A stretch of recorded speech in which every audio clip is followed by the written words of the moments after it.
इस समय हमारे साथ एक फोन पर जुड़ गए हैं कॉलर नरेंद्र जी हैं। नरेंद्र जी, आपका स्वागत। समय जरा कम है, संक्षिप्त में बताएं क्या जानना चाहते हैं आप। हमारा जो बच्चा है वो 1 महीने पहले बर्थ हो गया था उसका जी।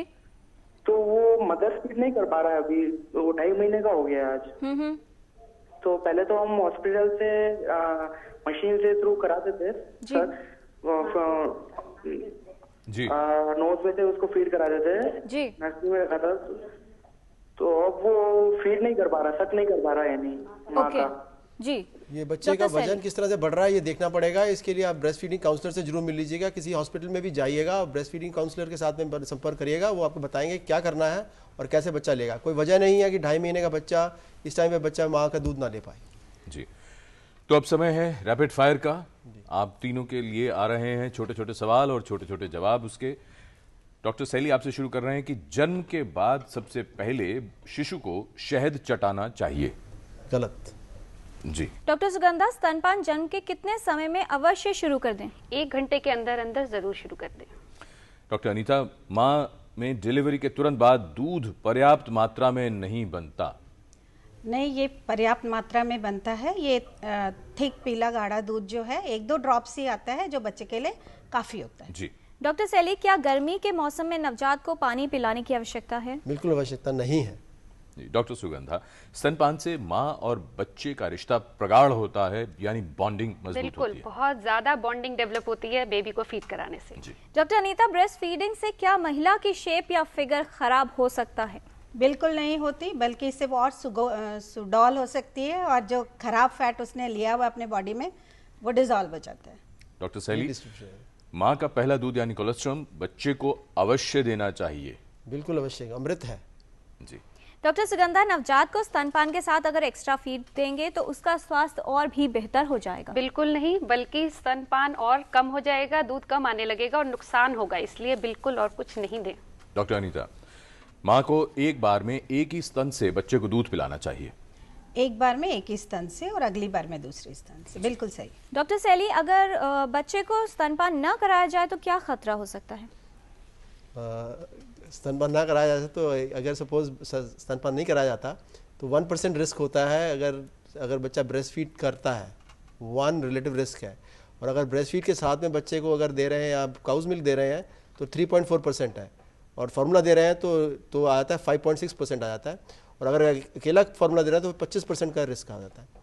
तो risk of death till 1 month में ये मैंने बताया आपको 25% बच्चों की डेथ का चांसेस ज़्यादा बढ़ जाएंगे यदि ब्रेस्ट फीड ना किया जाए। तो आप खुद ही जान सकते हैं कि ब्रेस्ट फीड का क्या एडवांटेजेस हैं। जी। अब अगला सवाल, जो डॉक्टर सैली कुछ जवाब दे चुके हैं डॉक्टर सुगंधा, लेकिन फिर भी ये सवाल आपको जा रहा है। शिशु को बोतल से दूध पिलाना एक बड़ा ही सरल उपाय है। बिल्कुल नहीं है, ये एक गलत उपाय है और बच्चे को नुकसान ज्यादा कर सकता है फायदे की बजाय। जी। डॉक्टर अनीता, स्तनपान कराने वाली महिला यदि ठंडी चीजें खाए तो शिशु को जुकाम हो सकता है? बिल्कुल नहीं है, उसका कोई कॉन्ट्राइंडिकेशन नहीं है। डॉक्टर सैली, मॉडर्न फार्मूला फीड या जो आर्टिफिशियल जो पाउडर जो मिल्क है उसके भी कुछ तो फायदे होते हैं। मैं कहूँगा नहीं होते। ठीक। डॉक्टर सुगंधा, शिशु को कितनी उम्र तक सिर्फ स्तनपान यानी एक्सक्लूसिव ब्रेस्ट फीडिंग करवानी चाहिए? 6 महीने तक बिल्कुल एक्सक्लूसिव ब्रेस्ट फीडिंग, सिर्फ माँ का दूध, पानी, घुट्टी, कोई चीज और नहीं देनी चाहिए। डॉक्टर अनीता, जो माँ स्तनपान करा रही है, जो माँ अपने बच्चे को दूध पिला रही है, उसे टीकाकरण यानी इम्यूनाइजेशन नहीं करवाना चाहिए उस दौरान? नहीं, टीकाकरण उसका पूरा करना चाहिए क्योंकि कई सारी बीमारियों के लिए है ये जी जरूरी है। जी। डॉक्टर सैली, यदि माँ को कोई इन्फेक्शन या बीमारी है तो उसे स्तनपान नहीं करवाना चाहिए? ये गलत है। I mean on the whole ये गलत बात है। स्तनपान नहीं कराना चाहिए, ये गलत बात है। स्तनपान कराना चाहिए। और संजीव जी, मैं अपने पहले प्रश्न पे थोड़ा सा उसको बदलना चाहूँगा। जरूर। कि उसमें फ़ायदा हो सकता है इन द सेंस कि कैल्शियम और फॉस्फोरस थोड़ा ज़्यादा डाला जाता है उन दूध वालों में, पर उसको हम और तरीके से दे सकते हैं। इसलिए इसका मतलब ये है कि हम डब्बे का दूध अभी भी कहेंगे कि नहीं देने की ज़रूरत, बट चूंकि आपने पूछा कि क्या एडवांटेज हो सकता है तो उसका जवाब यही है। ठीक है, तो कैल्शियम फॉस्फोरस की वजह से वो न दें। कैल्शियम फॉस्फोरस की वजह से लोग देते हैं, मगर वो कैल्शियम फॉस्फोरस को और तरीके से दिया जा सकता तो न दें। तो ना दें। बिल्कुल ठीक है। डिब्बे का दूध नहीं देना, संदेश यही जा रहा है बार बार। जी। डॉक्टर सुगंधा, यदि शिशु को, बच्चे को डायरिया या उल्टियां हो रही हैं तो उसे माँ का दूध नहीं पिलाना चाहिए? नहीं, अगर बच्चा बीमार है तब भी माँ का दूध कंटिन्यू रखना चाहिए। जैसे हमने देखा कि माँ के दूध में बहुत सारे इन्फेक्शन प्रिवेंट करने के तरीके हैं, इसलिए कंटिन्यू रखना चाहिए। बिल्कुल। डॉक्टर अनीता, स्तनपान कराने वाली महिलाओं में ओवेरियन और ब्रेस्ट कैंसर का खतरा कम हो जाता है? बिल्कुल सही, कम रहता है। डॉक्टर सैली, ये कैसे पता चले कि बच्चे को दूध पर्याप्त मात्रा में मिल रहा है कि नहीं मिल रहा है? बहुत अच्छा सवाल, ये बता चुके हैं वैसे हम कि अगर बच्चा 4 से 6 बार यूरिन पास कर रहा है, बच्चे का वजन ठीक चल रहा है, बच्चा जब दूध पीता है तो आवाज़ आती है, कुछ जब दूध पीने में आवाज़ आए तो इसका मतलब बच्चा दूध ठीक से ले रहा है, एंड वेट गेन और स्लीप अच्छी तरह से कर रहा है तो बच्चा का पर्याप्त मात्रा में दूध मिल रहा है। डॉक्टर सुगंधा, जब बच्चा रोए उसे तभी दूध देना चाहिए, अन्यथा नहीं?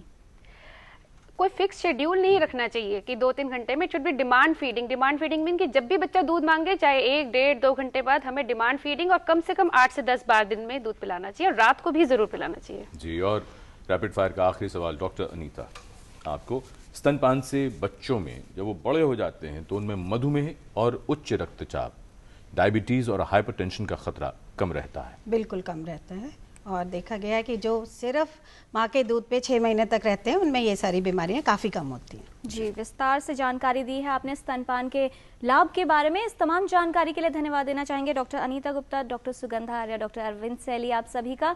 हमारे विशेषज्ञ ने ये तो बता दिया है कि क्या फ़ायदे होते हैं स्तनपान कराने के, और साथ ही ये भी कि बहुत ज़रूरी है कि हर स्थिति में, लगभग हर स्थिति में शिशु को स्तनपान अवश्य करवाया जाए। और अगले सप्ताह जब मैं और किरण लौटेंगे तो टोटल हेल्थ में एक बड़े ही महत्वपूर्ण विषय पर बात करेंगे। अमूमन होता यह है कि किसी को भी कोई स्वास्थ्य समस्या होती है तो हमारे आसपास सब विशेषज्ञ बन जाते हैं और सलाह देते हैं कि क्या करना चाहिए, और उससे भी ज्यादा हम खुद अपने लिए दवाइयां खरीदते हैं, यानी सेल्फ मेडिकेशन करते हैं। ये विषय होगा अगले सप्ताह के टोटल हेल्थ का। तब तक के लिए नमस्कार।